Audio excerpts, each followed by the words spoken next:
Personne, en commençant cet après-midi, cette seconde partie de notre cérémonie de graduation, par des remerciements.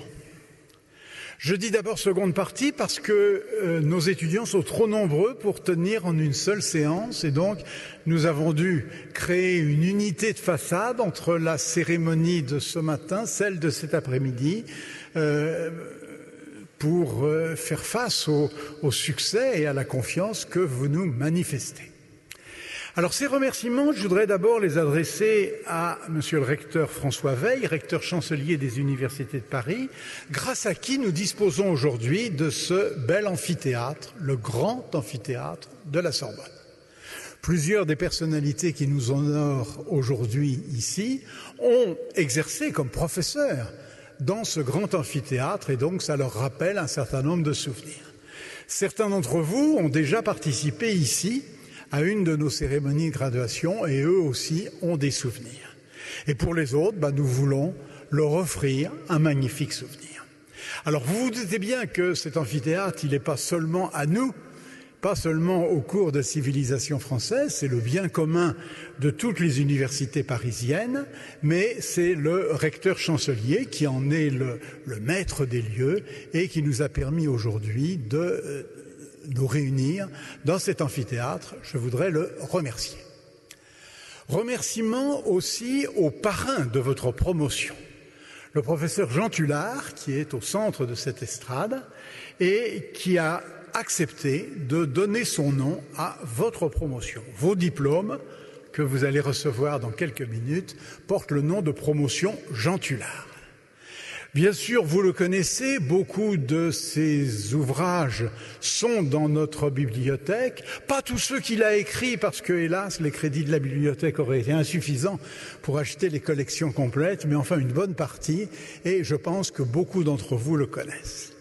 Il est aussi membre de l'Institut, membre de l'Académie des sciences morales et politiques, et en faisant une unité de nos deux cérémonies, deux demi-cérémonies, je voudrais aussi saluer deux autres membres de la même académie qui, ce matin, étaient parmi nous, le professeur Jean Ménard et le recteur Bertrand Saint-Cernin.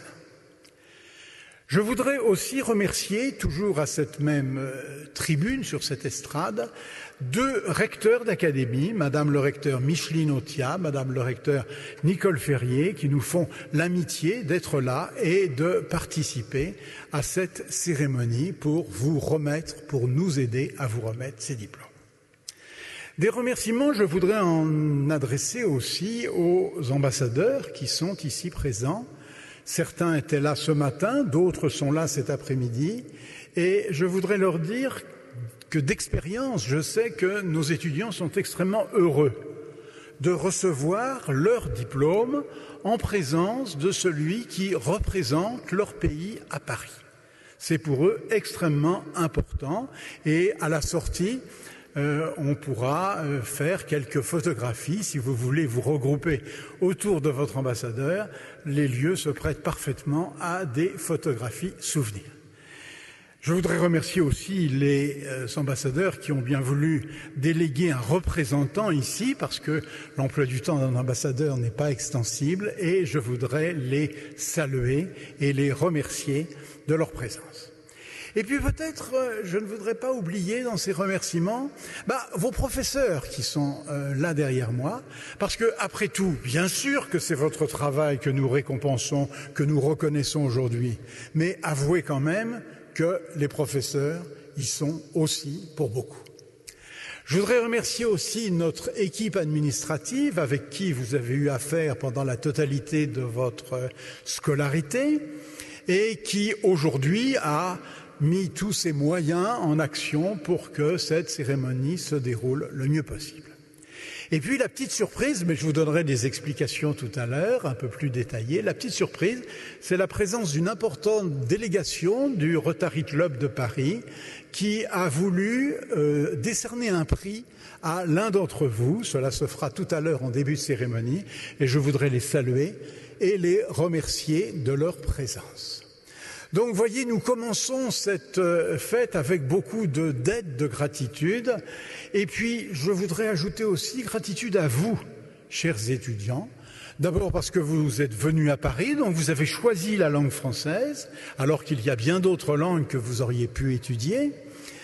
D'avoir choisi notre institution, la Fondation Robert de Sorbonne, et pour beaucoup d'entre vous, dont je reconnais déjà les visages, de l'avoir choisi une seconde fois. Vous étiez déjà présents, j'en vois, qui étaient déjà présents à notre cérémonie du mois de février et qui ont choisi de revenir parmi nous. Et revenir, c'est une marque de confiance beaucoup plus forte que de venir pour la première fois.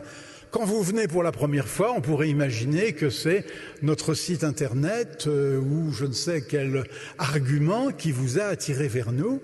Quand vous venez pour la seconde fois, c'est que vous avez déjà goûté des fruits que nos professeurs, que notre institution sont capables de vous offrir et que vous en voulez encore.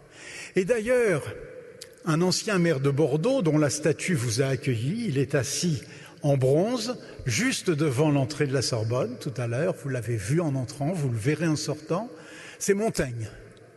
Et Montaigne avait dit aux conseillers municipaux de Bordeaux, lorsqu'il a été élu maire, pour la deuxième fois, maire de Bordeaux, il a dit « Vous faites bien plus en me redonnant ma charge qu'en me la donnant premièrement ».